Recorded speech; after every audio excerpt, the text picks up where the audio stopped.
Bene data bakundwa, nongeye kubasuhuza, nongeye kubaha ikaze muri iri jambo ry'Imana, ijambo ry'umuremyi wacu, ijambo tuvanamo imbaraga, ijambo tuvanamo impuguro, ijambo byo kurya by'ubugingo, ibyo kurya by'umwuka, kuko uko tugaburira umubiri twakagombye kuba ariko tugaburira n'umwuka uri muri twe, kugira ngo dukure mu gakiza, dukure muri iyi nzira twiyemeje. Uyu munsi rero ndagira ngo tuganire ku cyerekeranye no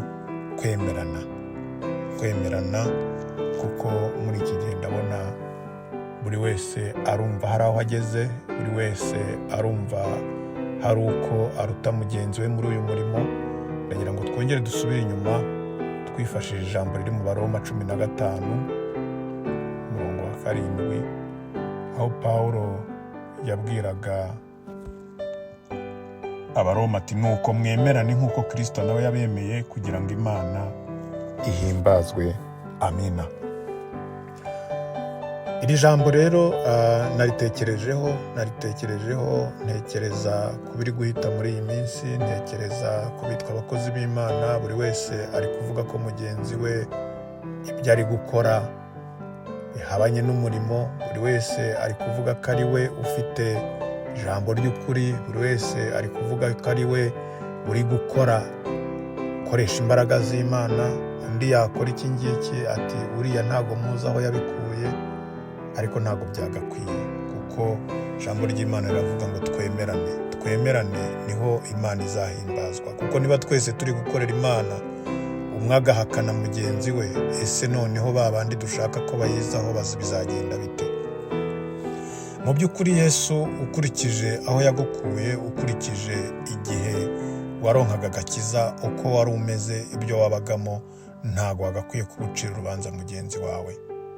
Ntabwo wakagombye kuba uvuga ngo uriya yagize gutya, uriya ni iki ngiki, uriya bikomora aha. Oya, ntabwo. Niba witwa umukozi w'Imana, wakagombye kuba urimo kugenda ugenzura cyangwa se kugenda unenganenga abandi bakozi b'Imana bagenzi bawe.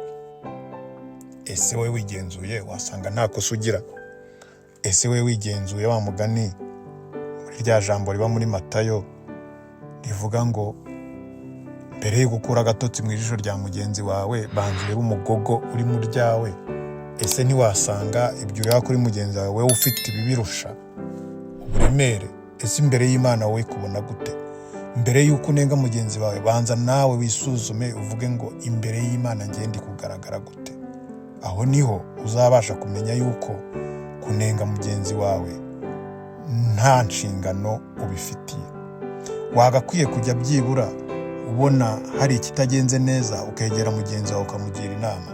Ariko ikibabaje ni uko iyi minsi umuntu ari kubona ibitagenze neza, akajya kubivuga ahandi, akajya kubigira ikiganiro, akajya kubigira amakuru, nk'aho mugenzi we ahari we atagwa mu cyo yaguyemo. Ese uko guha amazina bagenzi bawe, ese uko gukomeza ugaragaza yuko ari wowe ufite ibyiza, ese waba uri marayika? Waba uri marayika w'Imana ngo tubimenye? Twese turi abantu kandi twambaye inyama n'amaraso.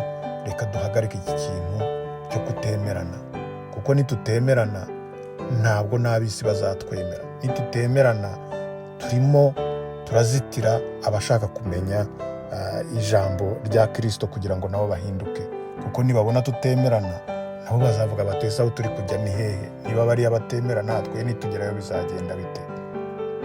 Mwene data rero, nagira ngo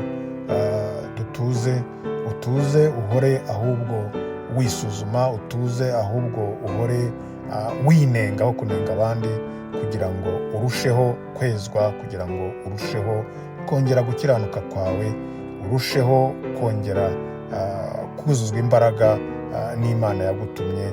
Naho abandi bo rwose barekere Uwiteka, barekere nyirabo yivuganire nabo. Uwiteka rero abagirire neza, Uwiteka abahe gukomeza kumukorera turi mu mujyo umwe, gukomeza kumukorera duteza imbere ubwami bw'Imana, aho kugira ngo tube abasubiza inyuma ubuhamya bwa bagenzi bacu, ahubwo reka tube amaboko ya bagenzi bacu, tube amaboko yo kuzamura bagenzi bacu, aho kugira ngo tube amaboko abamanura. Uwiteka abahe umugisha, Uwiteka abagirire neza, Uwiteka akomeze abarinde kandi abongera imbaraga n'amavuta. Abari kumukorera imirimo muriho yose, ibyiciro byose by'imirimo y'Imana murimo, reka Uwiteka abongera amavuta kandi abongera imbaraga kuri uyu murimo muri iki gihe cya none kiruhije. Mukomeze mumukorere, dukomeze turonke abandi, hanyuma tuzaseruke duserukanye iminyago imbere y'Uwiteka. Uwiteka abagirire neza, Mana ibahe umugisha. Amina.